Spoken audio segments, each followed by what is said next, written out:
Good morning, everyone. We are going to start the service with a song that I'd like for you to join in if you know the words. It's called My Soul is Welcome Here. The words are really simple. There's a lot of repetition. So feel free to join in, okay?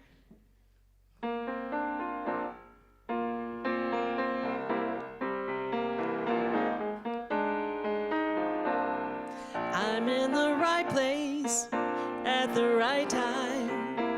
I am just where I'm supposed to be. I'm at the right place at the right time. I am just where I'm supposed to be. I'm in the right place at the right time. I am just where I'm supposed to be. I'm in the right place at the right time.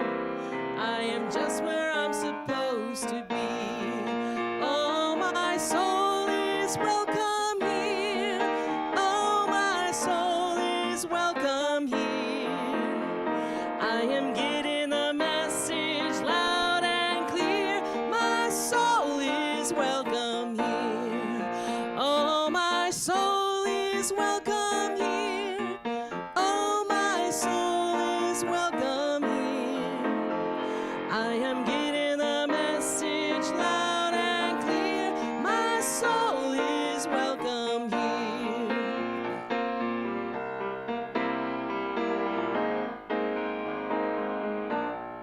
I'm at the right place at the right time. I am just where I'm supposed to be. I'm at the right place at the right time. I am just where I'm supposed to be. Oh, my soul is welcome here. Oh, my soul is welcome here. I am getting the message loud and clear. My soul is welcome here. I am getting the message loud and clear. My soul is welcome here.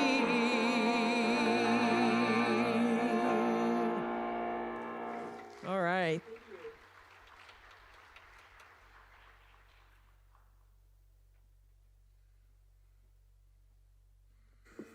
Good morning. Welcome to Unity Temple on the Plaza, where diversity is praised and peace and harmony are the rewards. My name is Diana Greer, and it is a joy to spend this morning with you. Reverend Ann is not here today, but she's going to be back with us next Sunday. If you're here joining us for the first time or visiting from out of town, welcome. We're so happy you've decided to spend your morning with us. And we want to extend a special welcome and invite you to join us for community time in the lower level following our service this morning. And if you're joining us online, welcome. Please put in the chat where you're streaming in from. We would love to hear from you. Now, let's settle in and prepare our hearts for the reading of the daily word by our prayer chaplain, Julia.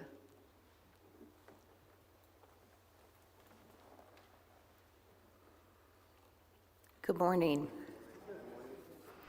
The daily word for today, Sunday, November 23rd, 2025, is protected. Our affirmation for today is, I rest securely, knowing I am divinely protected. Our reading for today is, protection is more than physical safety. It is the deep assurance that no harm can befall me at the level of spirit. I am guided and sustained by the infinite intelligence and love of spirit. This protection is not fear-based, but faith-based. A deep understanding that no matter what appears in the outer world, the Christ presence within me is my enduring spiritual protection. This awareness helps me put the news of the world in proper perspective. As I align my thoughts and feelings with spiritual truth, I feel safe. Affirming divine protection allows me to live boldly, knowing I am not alone. I believe in the prayer for protection, which assures me I am surrounded, enfolded, and protected by the presence and power of God. Our scripture today comes from Psalm 91:11. For he will command his angels concerning you to guard you in all your ways. Our daily word is protected. Today's affirmation is, I rest securely knowing I am divinely protected. Thank you. Thank you, Julie. It's now time to begin our service with our temple chimes, opening prayer, and call for inspiration with Peggy Chilson.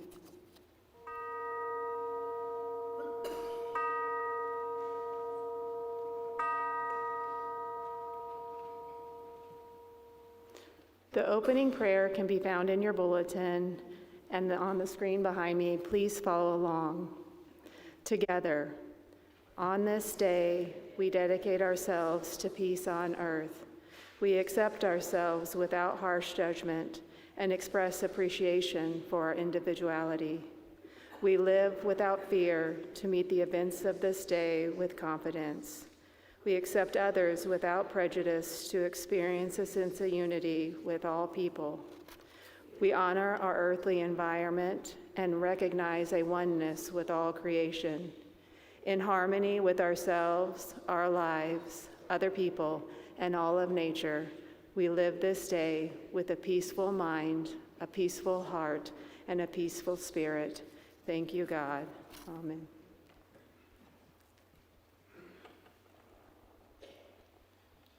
Love, love, love, love. The gospel in one word is love. Love your neighbor as yourself. Love, love, love.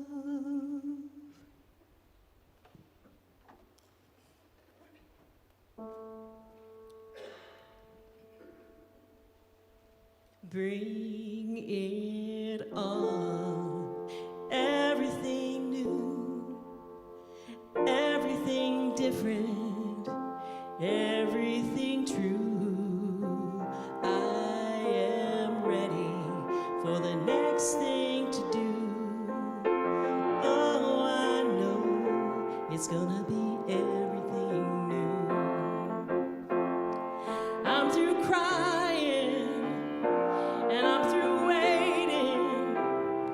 I'm through hoping against all hope. I'm through longing for something gone that'll never return. I think I've finally learned. Bring it on. Everything new, everything different, everything true. I am ready for the next thing to do. Oh, I know it's gonna be everything new. I'm through grief.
Peggy, I want to ask you something.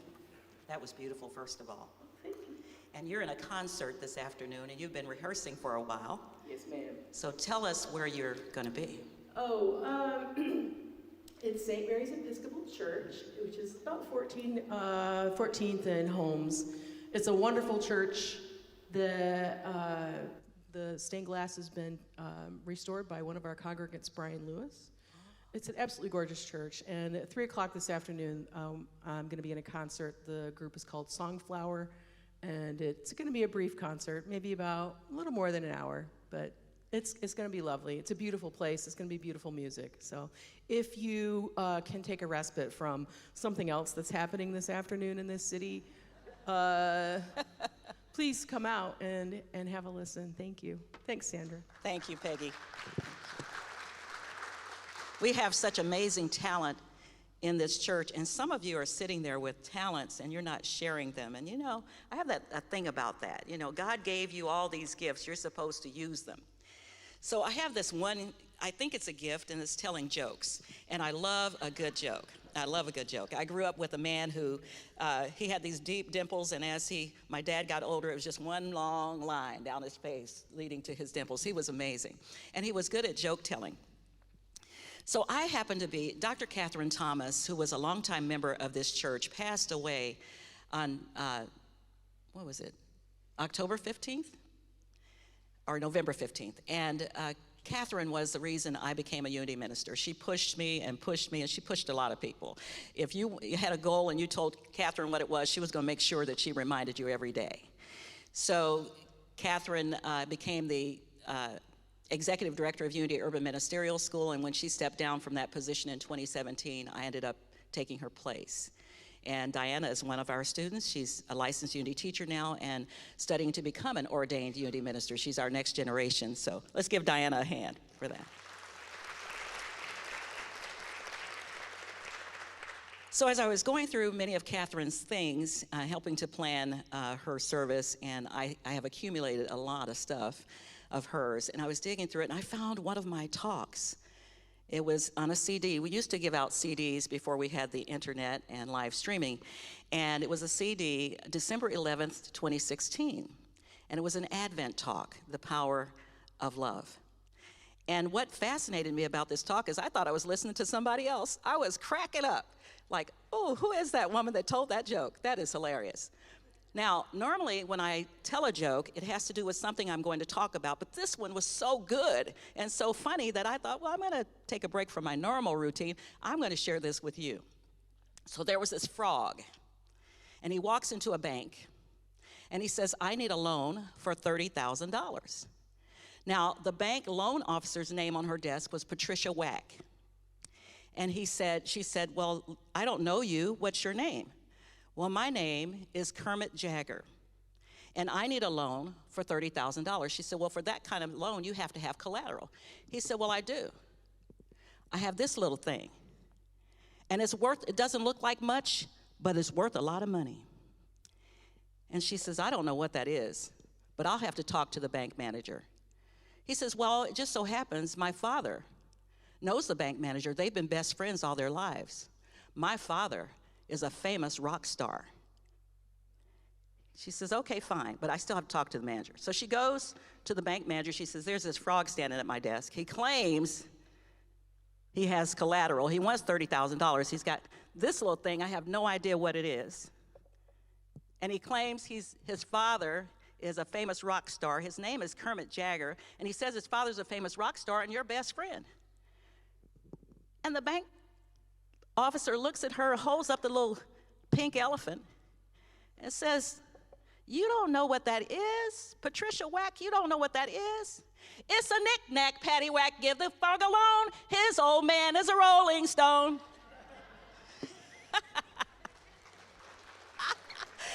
I'm still cracking up over that joke. So I went so far as to go on Amazon and get a pink elephant for y'all for that joke. So the title of my talk today has nothing to do with that joke. We're studying this month the power of elimination or release. Now, if you are suffering from constipation, I'm not going to have you raise your hand. but you know who you are. It means you're holding on to old stuff. The power of release is about holding on to old stuff in our minds that keeps us from moving forward into what we are here to be and to do. So, what are you doing to release old stuff? What are you doing? My title is Let It Go. Let It Go. I also got inspiration for this title, not just because this is the month of November when we study the power of release or elimination. The disciple representing that power is Thaddeus. The location is the abdominal region, the intestines, and the color is brown, russet brown. But I was also inspired by Tom Scott. He used to sit here, and he and his wife, Betty, on the front row, and he's not here today. He's probably on his way to the Chiefs game. So thank you to all of you who decided to come here first and then enjoy the game. And thank you to all of you who are watching, and all of you who will be watching this later, who are enjoying and cheering on our Chiefs. Tom Scott told me this week, on Monday, we were serving families at Children's Mercy Hospital. And thanks to Beverly Crone and to all of you who donated your time, your talents, and your treasures to help us do that. Probably served about 60 family members whose children are in different states of health challenges at Children's Mercy Hospital. Well, during that time, Tom had volunteered to be one of our servers. And Tom wanted to talk to me privately about some things. And he shared with me a book he had just purchased and was reading. And it's Let That Go. I thought, how perfect for my talk on Sunday. Well, I got the book on Amazon for my Kindle, but I haven't listened to it yet. However, it just rang a bell. Let it go. A perfect lesson. Other wisdom teachings, like Buddhism, say the same thing. They say the reason we suffer is because we want to hold on and attach ourselves to old stuff that no longer serves our highest good, if it ever did. Old ways of thinking. And Thanksgiving often brings up, like many holidays, some of those old ways of thinking. We get around the table and we have some kind of beef with one of our family members, or they say something that's off-putting, maybe a different political persuasion, and it starts to become triggering. Am I just reading my own mail? So back in the 1980s or 90s, I can't remember, some of you may have been here when Bill Cameron was our minister. Remember, I walked in the door on Easter Sunday with my family in 1980, and I never left.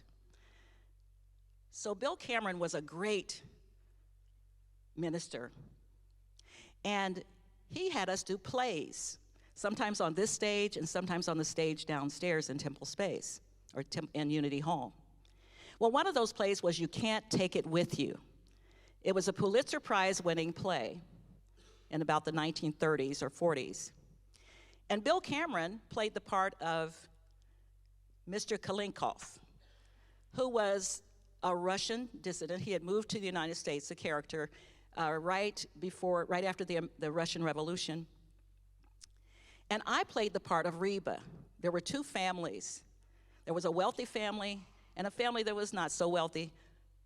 The happier family was the one that was not so wealthy. The other was more concerned about what they had.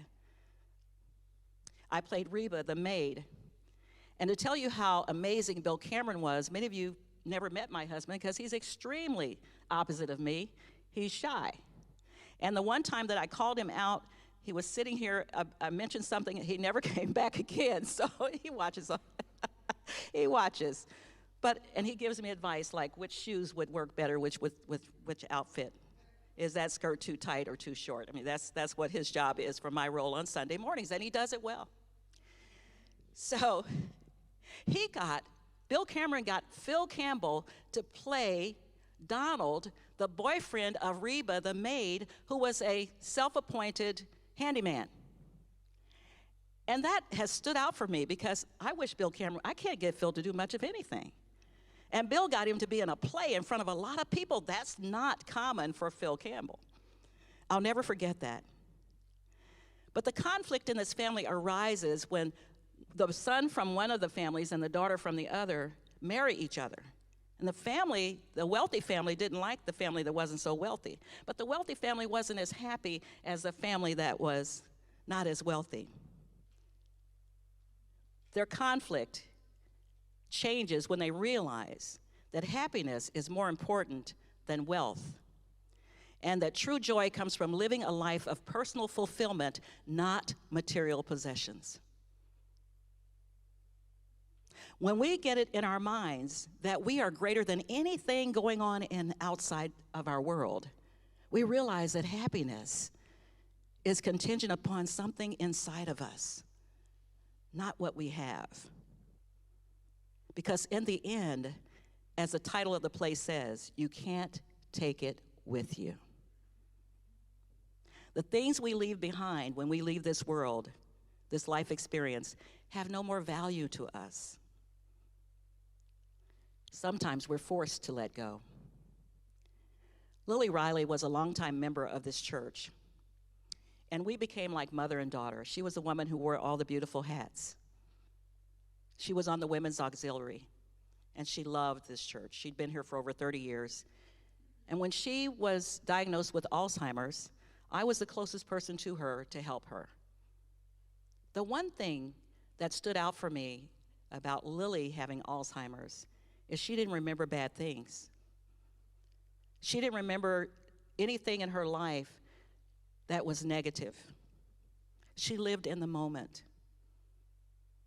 That's the one only good thing I've ever seen and witnessed personally about that disease, because she was forced to let it go. I don't think we have to be forced or have a disease to let go of things that no longer serve our highest good. The Revealing Word by Charles Fillmore, Unity's co-founder, says, release is letting go of old things so that new thoughts may find place in consciousness.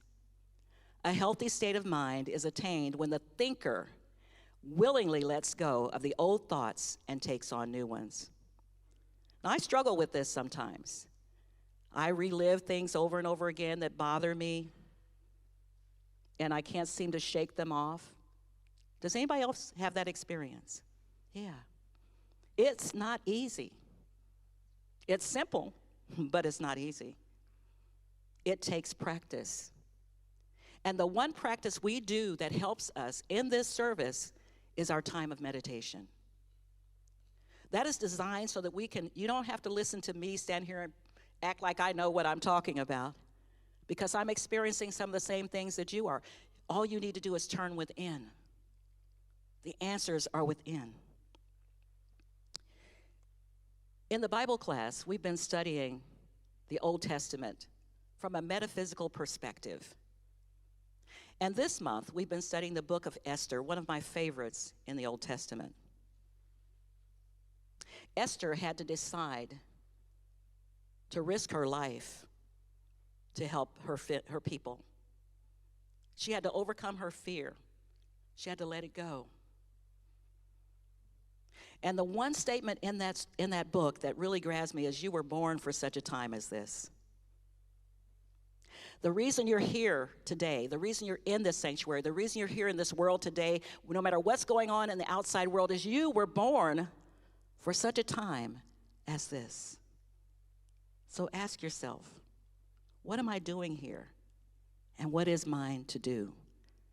How do I remove those old, worn-out thoughts that keep holding me back from my greater good, so that being born for such a time as this, I can be the beneficial presence for all those who need my light? Now, my mama-ism, as you all have heard me many times say, my mother had all these little old sayings, and I learned later that it's from the book of Exodus, the 14th chapter, the 14th verse. I didn't know it was scriptural. She just say, the Lord will fight your battles if you just keep still. Don't bring mama a problem and expect her to give you the solution, because she had one answer. The Lord will fight your battles if you just keep still. What does that mean? It means I need to turn within, not expect someone to tell me how to think, what to do, or how to do. That's one thing I love about Unity. It's a personal responsibility. We come here to learn and to help each other learn how to take personal responsibility for our thoughts, our beliefs, our words, and our actions. Unity's third principle is we create our experiences, not our circumstances, by what we choose to think, by what we choose to feel, and by what we choose to believe. It's all a matter of choice. How do we do that? How does this work? Well, in the New Testament, Jesus gives us some examples. And one of them is found in the book of Matthew, the 9th chapter, the 17th verse. It says, "Neither does anyone pour new wine into used wineskins, for the skins will burst. The wine will pour out, and the skins will be ruined. Instead, new wine is poured into fresh wineskins, and both will keep in good condition." So what's the meaning of this parable? In those days, wine was stored in barrels, or wine was stored in skins, rather, not in barrels and bottles as we have it today. And they were goat skins. And after a while, the skin would become hard and rigid, and it would burst from the bubbles, the fermenting of the wine. When it would expand, it would burst the skins. So Jesus is comparing the wine skin to the mind and the heart that are hard and rigid and inflexible. Well, we have one train of thoughts, and we can't get off that train. When we're fixed on old ways of thinking, new ideas and new paradigms literally blow our minds. It can be difficult for us to see how we may be fixating on a certain way of doing things and resistant to change. This is where our third principle comes in. Thoughts held in mind produce after their kind. So when we study metaphysically, we want to understand, what's this have to do with me? How does this relate to my life? How does this pouring new wine into old wineskins relate? You might hear yourself saying, or someone else saying, "I've always done it this way. I'm too old to change." What kind of wine is that? And what kind of wineskin? Or someone may say, "Everyone agrees with me that if you're out of money, you're poor." And that is that. Forget that prosperity mumbo jumbo. End of conversation. Old wine, old wineskins. Can't I just change my life and get what I want without going through all this looking at myself, my ways of thinking, the way I treat people, and all this bearing my soul stuff? Well, the wine in Jesus' parable is symbolic of new life, new ways of thinking, new ideas. We receive renewance of life, renewal of relationships, greater health and prosperity, new freedom and joy when we let go of old limiting states of consciousness and put new wine, new ideas, new wineskins, new minds to work for us. In Romans 12:2, and I heard Reverend Ann repeat this one last Sunday, we read, "Do not be conformed to this world, but be transformed by the renewing of your mind." Now, I mentioned the play, You Can't Take It With You. There was a more modern play produced by one of our members, Keith Andrews, a few years ago. Robert was in it, I was in it, there's some of you were in the play. We did it at Off-Broadway Theater. We rehearsed for months here, and it was wonderful. When Keith first approached me about this play he was writing, he said, one of the main characters is after your mother. Mary was my mother's name. When I hear that song, Let It Be, when I find myself in times of trouble, Mother Mary comforts me. Speaking words of wisdom, let it be. I hear my mother all over that. The Lord will fight your battles if you just keep still. So he said that main character, Mary, was after my mother, and just her persona that I always portrayed when I told stories about my mother. How she was, loving, caring, always, never meeting a stranger. Everybody she met became her son or her daughter or her sister or her brother, her niece, her nephew. Now, Keith wrote this based on fictional characters, but they're definitely characters we can recognize in ourselves.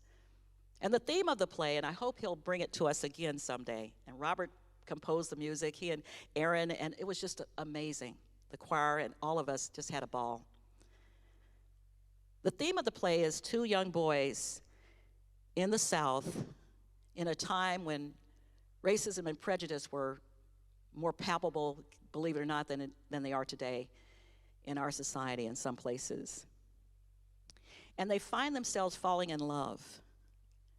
And when a group of hateful people find them together, they set about to kill them. And there's a plot twist, and I'm not going to go give it away because I want Keith, Robert, you'll put a bug in his ear, I know. I want him to bring that back. You all will love this play. He had me consoling the grandchild as the grandmother, Mary, to try to explain that people don't know what they don't know. That you can't hate people because they hate you. That you have to change your way of thinking. You may not be able to change other people, but you start with yourself. And the song that he had us sing together was called Let It Go in Love. Let it go and love, let it go and love, let it go and love today. And that just stuck with me.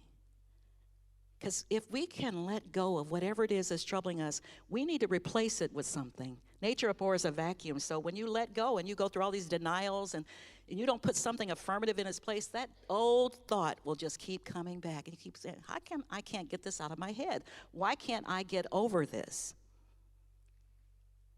Last Sunday, Reverend Ann mentioned Dr. Wayne Dyer. One of my favorite. He stood on this stage on more than one occasion. I sat in the audience and heard his stories. And one of those stories is about his father. Ann mentioned that he'd been in foster care with his brothers, and he was a baby when the father abandoned his family. He never knew his father. All he knew was what he was told, and those thoughts created a cement in his mind. He hated the man he never met. So much so that he would try to find him in different places. He would go on everywhere. He'd look in phone books. He didn't know where he lived. He finally found out through some cousins in Louisiana that he didn't even know, who found out he was searching for his father, that the last they heard he was in Biloxi, Mississippi. Wayne Dyer was a member of the Civil Rights Movement, and he was on his way to Biloxi from, I believe, New York, and he was to monitor the voter registration process. He was told, you got to be really careful when you go down there, because if they know what you're coming for, you could be harmed. He gets there and he goes to a phone book outside of a building. You know, how many of you know where those kinds of things were? I know I'm dating myself, but he's in a phone booth. He's trying to find if he can find a Melvin Lyle Dyer. And he doesn't find him in the phone book. So he starts searching funeral homes and cemeteries, and he comes upon a cemetery in Biloxi that's for the paupers. And he asks the man at the cemetery on the phone if he had a Melvin Lyle Dyer buried there. He said, as a matter of fact, hold on a minute. He came back a few minutes later, yes, we do. I'm about to lock up, just close the gate behind you. Now, because of his thinking, because of all these negative thoughts he had been carrying around all of his life from what he'd heard about this terrible father who walked away and left his mother penniless, and then he went through so many changes and challenges in his life, and he blamed it all on this father who he never knew.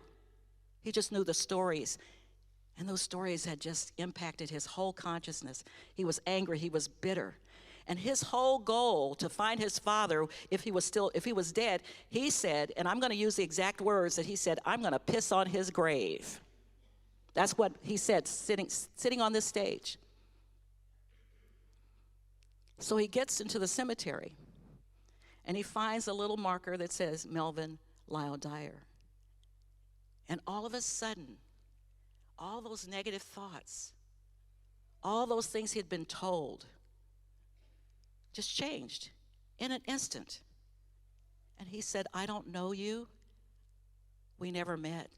I was just a baby, but I forgive you. I'm sure you had your reasons. He said, from that moment on, his life changed. He had been stuck in several things, in his relationships, in his home life, and all of a sudden, it's like the whole world opened up for him.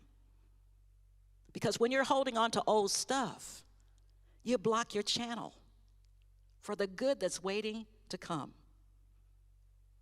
Now, you can't go back and change the beginning.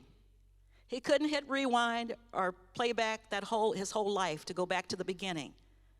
But he started where he was, and he changed the ending. If you want to know more about that, Hay House produced a movie about Wayne Dyer's life, and that very incident is in there.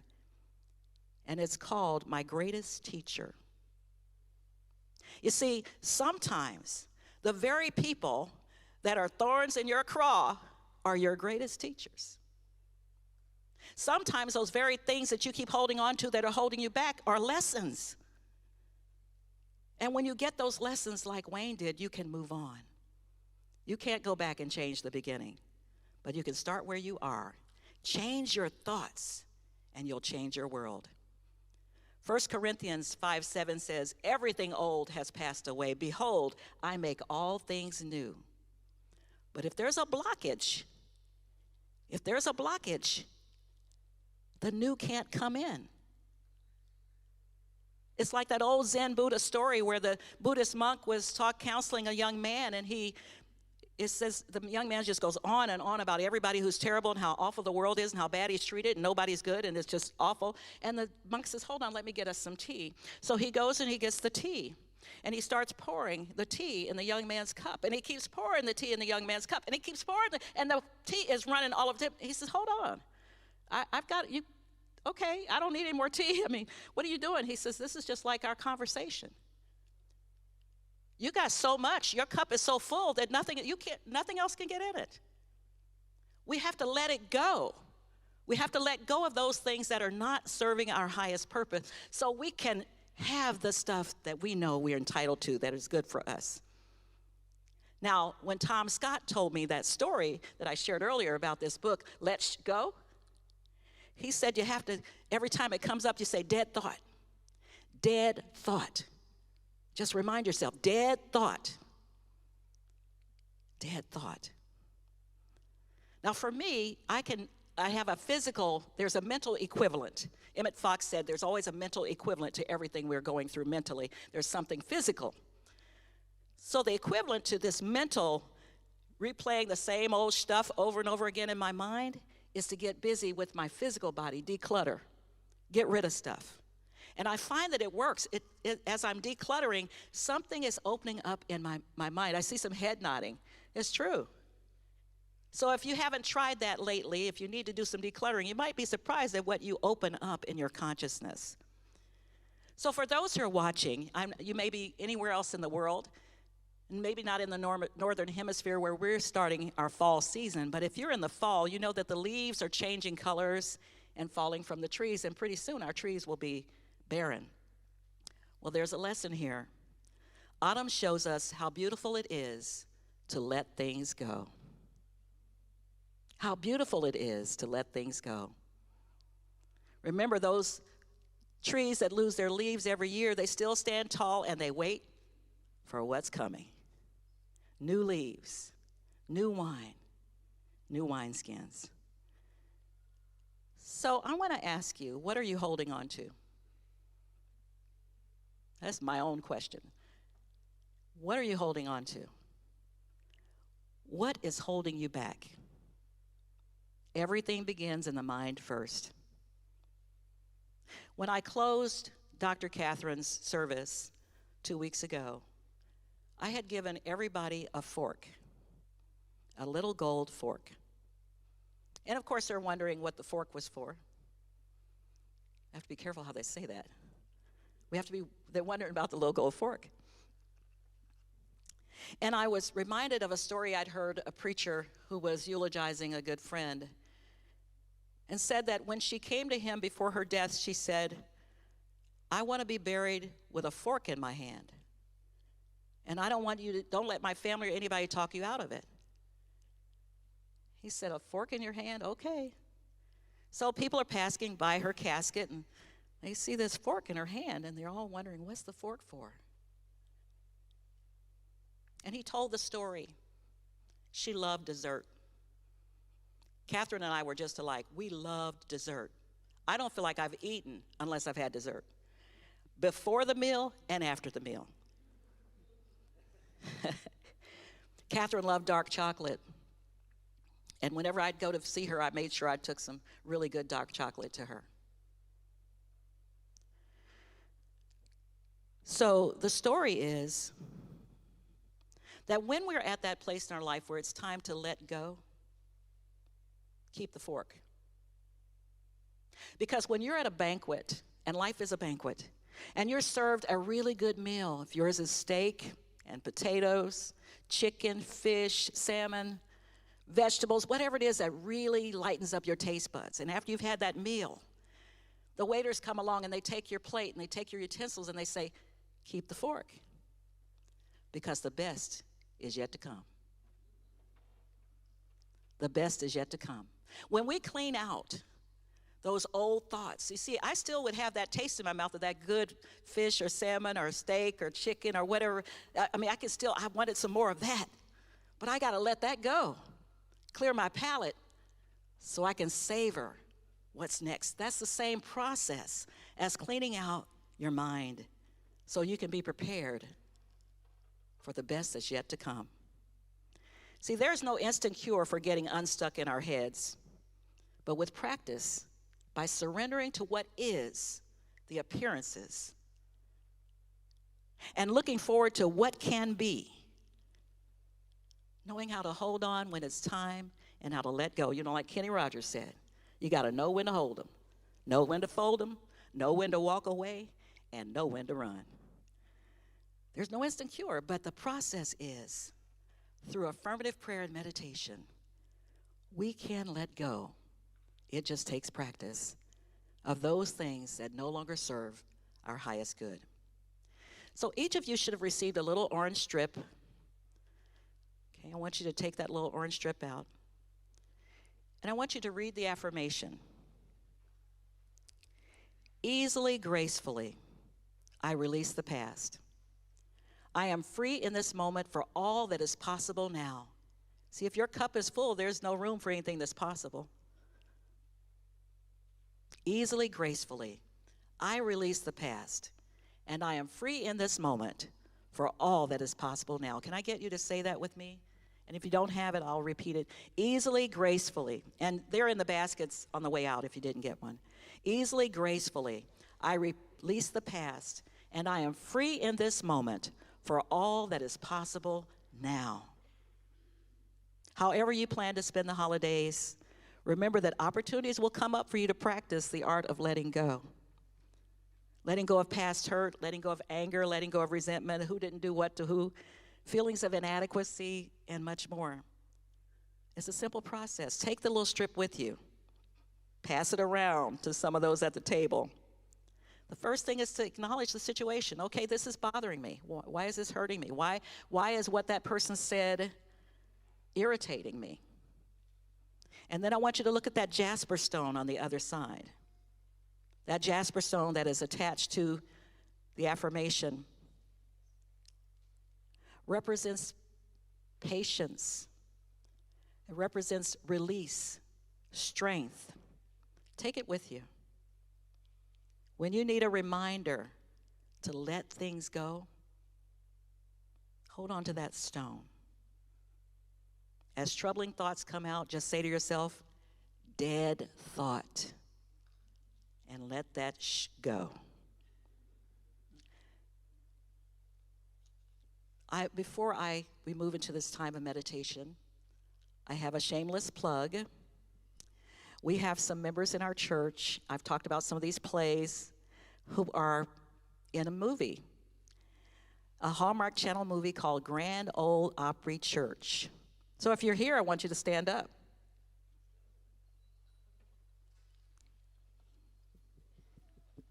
All right, let's give them a round of applause. Representing Unity Temple. If anybody asks you like they asked about Jesus, does anything great come out of Unity Temple? Yes, lots of greatness in Unity Temple. So Sharon Snowden, Jim Hockey, Connie Dodson, Rob Dodson are the background extras in the Hallmark movie that's being produced right here in Kansas City. the Grand Ole Opry Church, or Grand Ole Opry Christmas, I'm sorry. And when is it? This Saturday. Hallmark Channel, 7 p.m. this Saturday. Wherever you are, you can watch it on the Hallmark Channel. Congratulations and thank you. Thank you.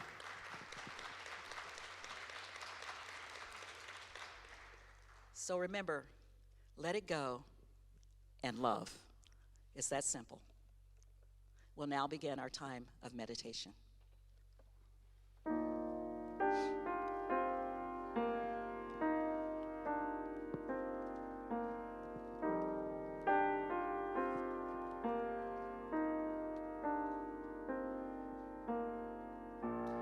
In the silence, there is a sacred place, a secret meeting place. Love is there.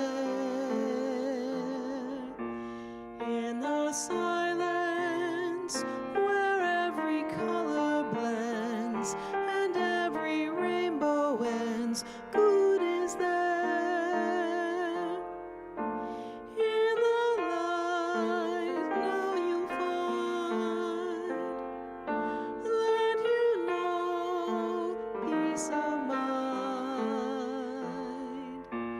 In the silence, your path is paved in gold, and all your dreams unfold. Love is there.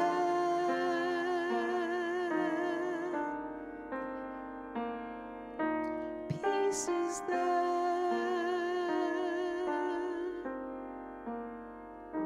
Truth is there.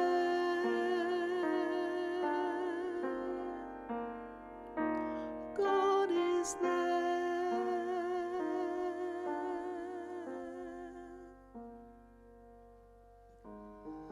I invite you now to take a few deep breaths. Find the most comfortable position wherever you are.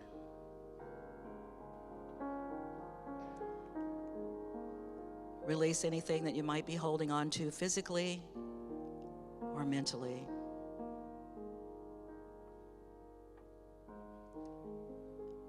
And when you're ready, if you feel led, you can close your eyes or lower your eyes, lower your gaze. And take these words as your own. I let go of what has served me well to make room for what is better than before. I release old ways with gratitude. I accept new ways with the anticipation of good. Along the way to my better good, I know the best is yet to be. Letting go of all expectations for how things should be, I choose to trust in the divine order process. I align myself with faith and open my heart to the infinite possibilities of God.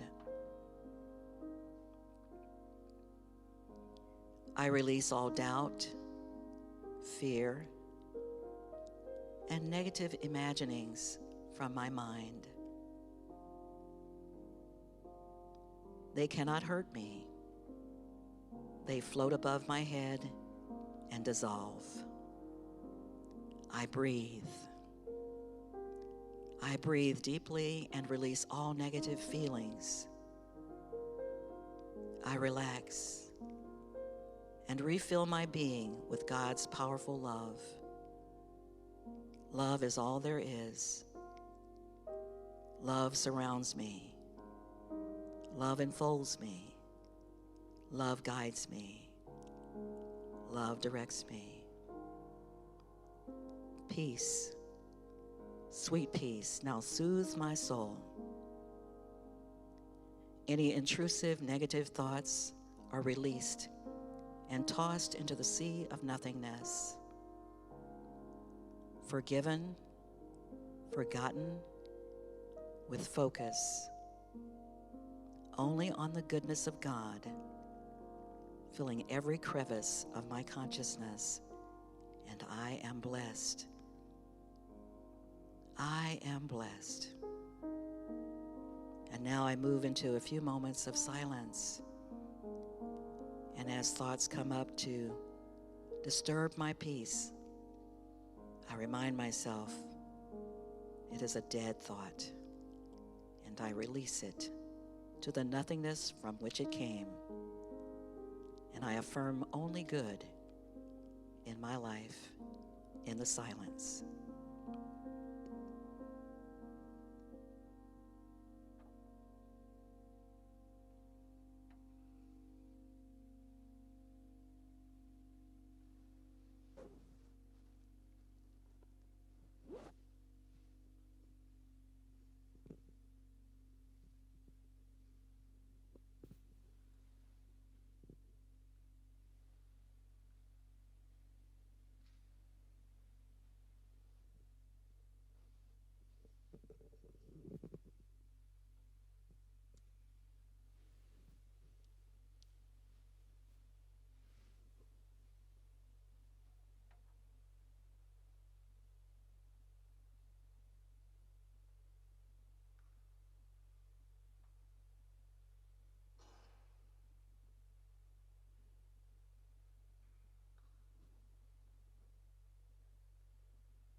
I invite you now to take in a deep breath. When you feel ready, you may open your eyes.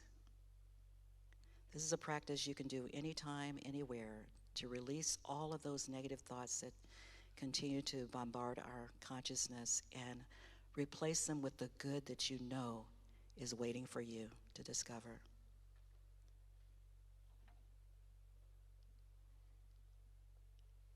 And in the words of Mother Teresa, as you go about the holiday experience, people are often unreasonable, illogical, and self-centered. Forgive them anyway. If you are kind, people may accuse you of selfish, ulterior motives. Be kind anyway. If you are successful, you will win some false friends and some true enemies. Succeed anyway. If you are honest and frank, people may cheat you. Be honest and frank anyway. What you spend years building, someone could destroy overnight. Build anyway. If you find serenity and happiness, they may be jealous. Be happy anyway. The good you do today, people will often forget tomorrow. Do good anyway. Give the world the best you have, and it may never be enough. Give the world the best you've got anyway. You see, in the final analysis, it is between you and your God. It was never between you and them anyway. So just let it go. So I invite you now just to wiggle your fingers and toes and return your attention to this beautiful sanctuary and all of the amazing lights of love that surround you.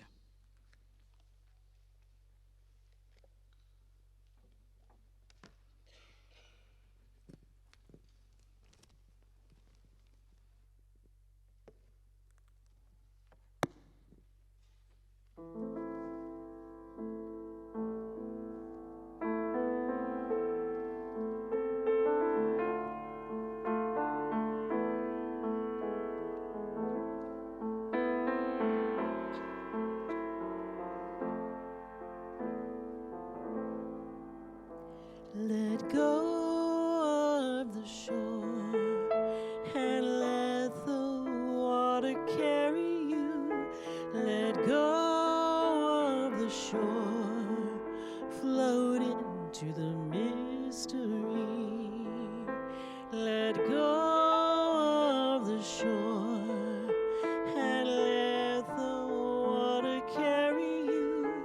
Let go of the shore, float into the mystery.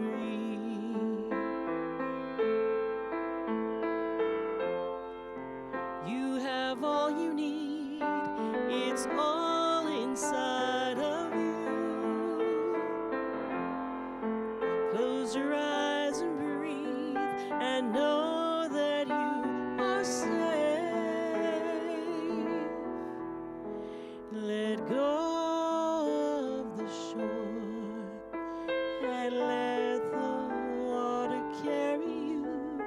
Let go of the shore, float into the mystery.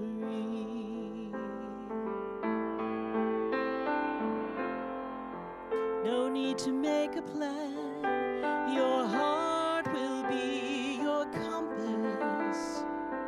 Just lift your sails in faith and trust that you will arrive. Let go of the shore and let the water carry you. Let go of the shore, float into the mystery. Float into the mystery.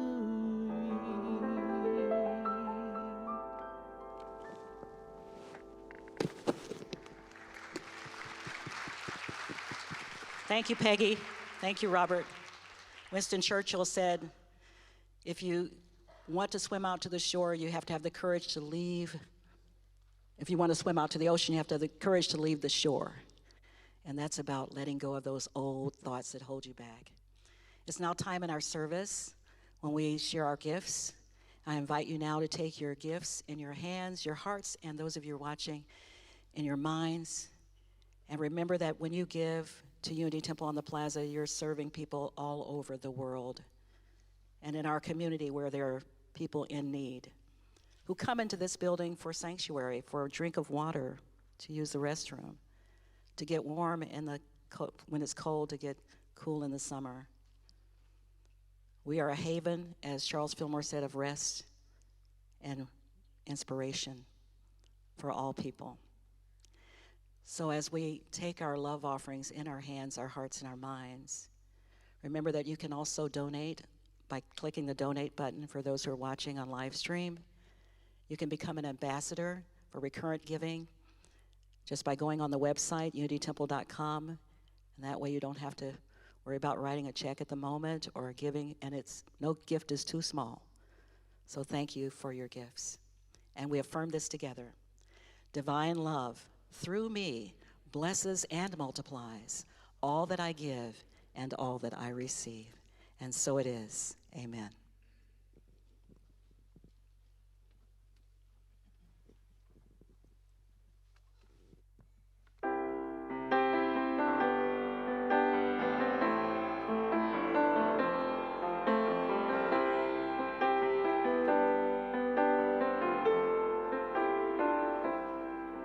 When I find myself in times of trouble, Mother Mary comes to me, speaking words of wisdom, let it be.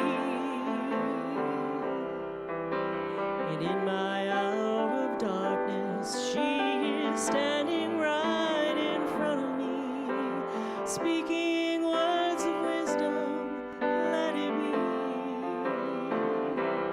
let it be, let it be, let it be, let it be. Whisper words of wisdom, let it be. And when the broken-hearted people living in the world agree, there will be an answer, let it be. For though they may be parted, there is still a chance that they will see. There will be an answer, let it be. Let it be, let it be, let it be, let it be. There will be an answer, let it be. Let it be, let it be, let it be, let it be. Whisper words of wisdom, let it be.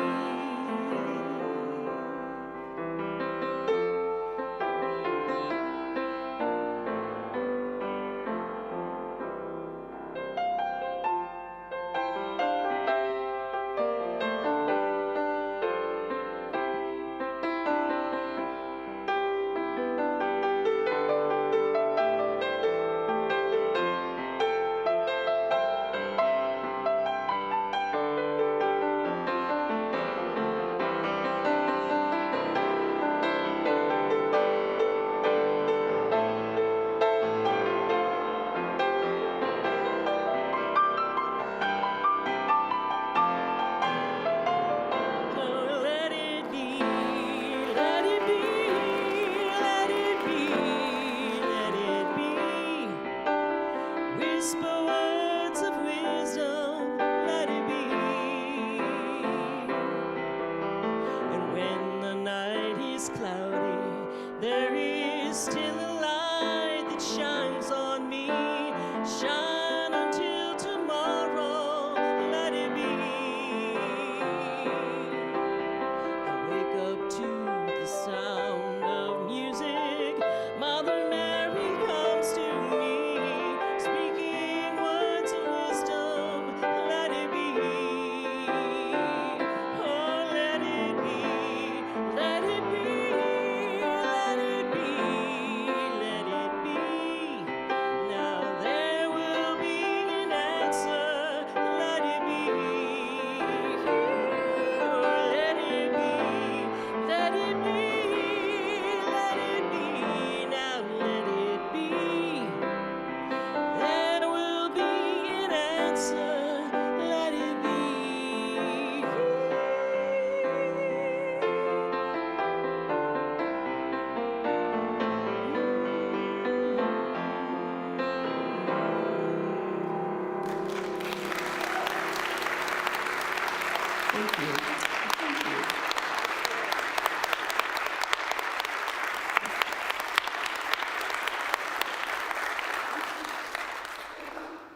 Thank you, Peggy and Robert. That was beautiful.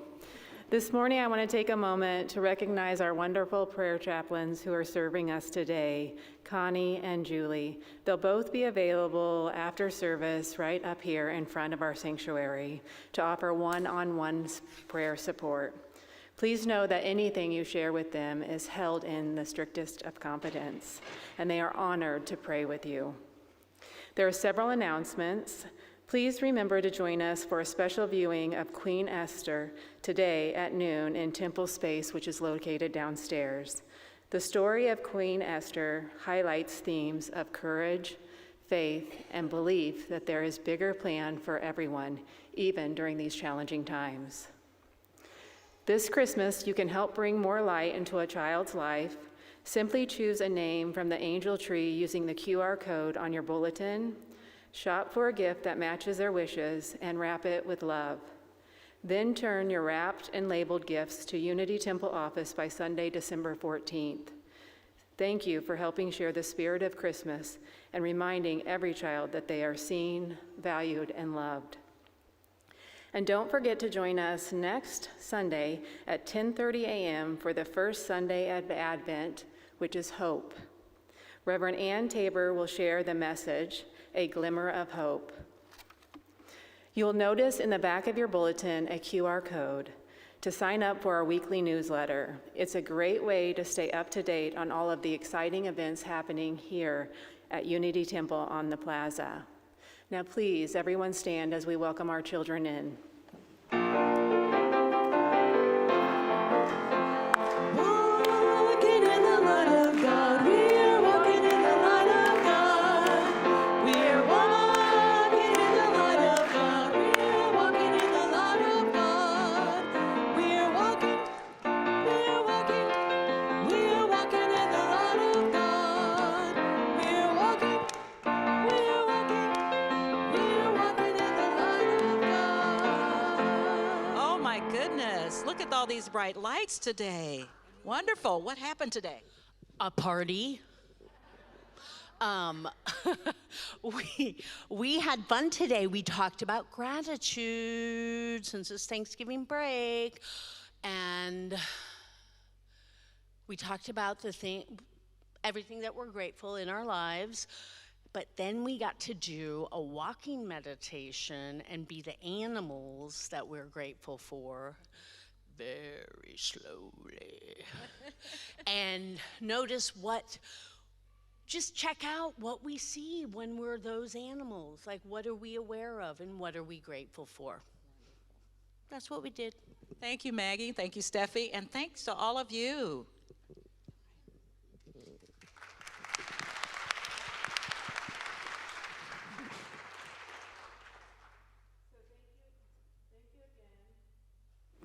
Thank you again for joining us today, both in person and online, and we look forward to seeing you again next week. Please join me in our prayer protection and let there be peace on earth. The light of God surrounds us, the love of God enfolds us, the power of God protects us, the presence of God watches over us. Wherever we are, God is, and all is well.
Go Chiefs!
Championship every year on the ropes. Can you throw the haymaker, knock them out, and show everyone we are for real? But you got to go through Mahomes and Kansas City here in Arrowhead. This is going to be a great one. So for Mahomes and the Chiefs, what are your expectations for them bouncing back, getting it home today after 2 losses on the road at Buffalo and Denver? Well, he's got to play better. I think right now you see it. The interception last week really cost them down in the red zone. But I do think his sense of urgency is there.